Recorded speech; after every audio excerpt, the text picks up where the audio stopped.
আজ 15 ফেব্রুয়ারি শনিবার বিকেল 3টায় রাজনৈতিক দলগুলোকে নিয়ে বৈঠকে বসেছেন অন্তর্বর্তী সরকারের প্রধান উপদেষ্টা অধ্যাপক ডক্টর মোহাম্মদ ইউনূস। রাজধানীর বেইলি রোডে ফরেন সার্ভিস একাডেমিতে নেতৃত্বাধীন জাতীয় ঐক্যমত্য কমিশনের প্রথম এই বৈঠক শুরু হয়েছে। বৈঠকে বিএনপি সহ দেশের প্রায় সব রাজনৈতিক দল ও কয়েকটি সংগঠনের নেতারা অংশ নিয়েছেন।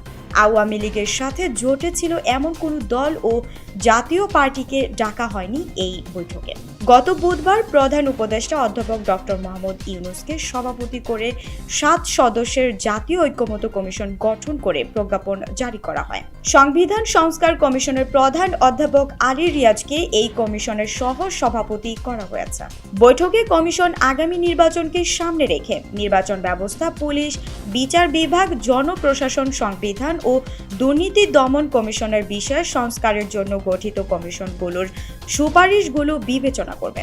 এছাড়া কমিশন জাতীয় ঐক্যমত্য গঠনের জন্য রাজনৈতিক দল ও শক্তিগুলোর সঙ্গে আলোচনা করবে।